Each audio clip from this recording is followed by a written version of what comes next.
Sharqi Turkistondagi asabiylik qarshi turish nomida davom qilayotgan siyosiy harakatlarda yuzlagan imomning tutqun qilinib turmaga qamalganligi ma'lum.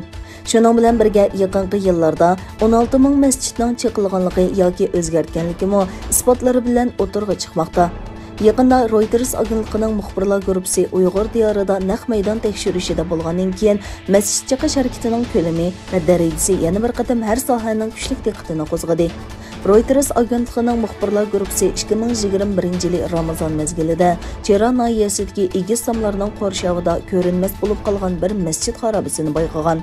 Mazkur masjid 2019-yilgi sunniy hamroh suratlarda aniq ko'zga chiliqadigan bo'lib, hozir uning qubbillari ko'zdan g'oyib bo'lgan.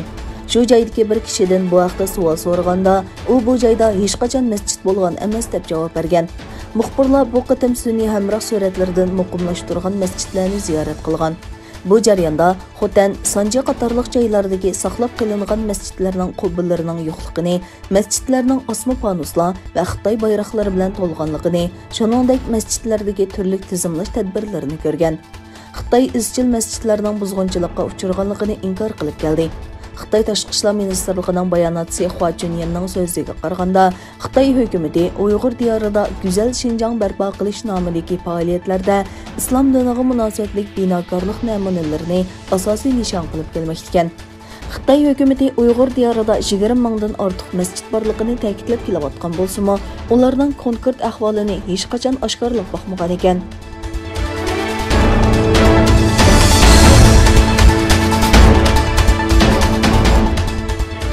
Fransiya xalqaro radiosining xabariga qaraganda, Qozog'iston prezidenti Qosim To'qayev 13-may yangi farmon imzolab, dehqonchilik yerlarining chet elliklarga sotilishini cheklagan. Qozog'iston hukumati Xitoy bilan izchil yaxshi munosabatni saqlab kelgan hamda Xitoyning bir balvoq bir yo'l savdo planidagi muhim sherik bo'lgan. Ammo Qozog'istondagi o'qituvchilar yiqilg'u va qazilma boyliqlarga ega Qozog'istonning oxirida Xitoyga beqinib kelishidan ansiraydi.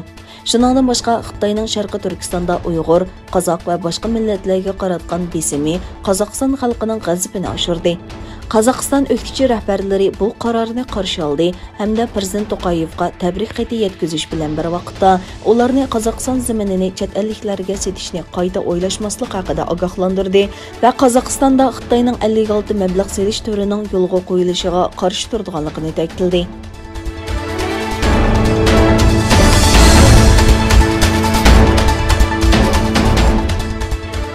Xitoyning Mars mashinasi bo'lgan Joronning bu qizil planetga qo'nganligi e'lon qilindi.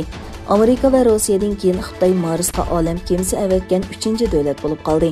Xitoy davlatlik olam qatnashi idorasining xabar qilishicha, shanba kuni atiganda Joron nomli tekshirish asbobidan yiroq musobiq signal topshirib olingan bo'lib, qo'zg'atqich muvaffaqiyatli holda Marsga qo'ngan. Joronning ilgari aniqlangan Marsning janubidagi bir qavat lavaga qo'nganligi e'lon qilindi. Xitoy afsonalaridagi o't va urush ilohiy Joronning ismi bilan atalgan bu olam kemasi 2020-yil 7-oyda yo'lga chiqib, 7 oy ichida Marsga yetib kelgan. Orbitaga kirish uchun 3 oy vaqt ketgan ekan. Xitoy avatgan uchquchsiz olam kemasida kichik tipdagi avtomatik yer shakli asbobi bor ekan. Bu asbobning maqsadi Marsning yuzi va atmosferada ilmiy tadqiqot olib berish bo'lib, Marsda hayotlik izlarini izlashmi bor ekan.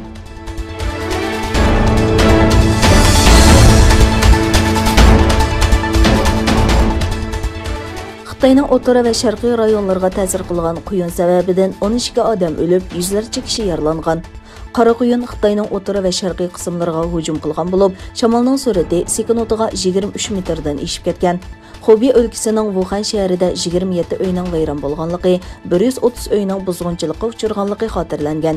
Egilanishicha, kuchli bo'ron qurilish o'rnidagi 2 kranni o'rib o'tgan. Shaharning o'xshamagan joylarda yuz bergan voqealarda 8 kishining hayotidan ayrilganligi, 280 kishining yaralanganligi bayon qilingan.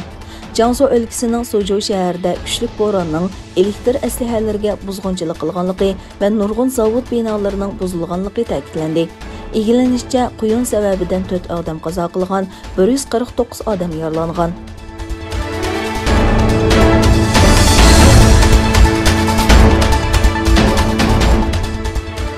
10 maydan boshlab qamal qilingan G'azza rayoniga qilingan hujumlarda 41 bolani o'z ichiga olgan 145 falastinlik hayotidan ayrilgan bo'lib, Isroiliya bosh ministri Benyamin Netanyahu bu hujumlarning davomlashadiganligini bildirdi. Amerika prezidenti Joe Bidenning Isroiliyani qo'llaganligiga rahmat aytgan Netanyahu, Amerika Birlashma axborot agentligi va Qatar Al Jazeera kanalining ishxonalarini o'z ichiga olgan bir egiz binoning Hamas va boshqa Falastin qarshilik guruhlari tomonidan ishlatilganligini aytdi.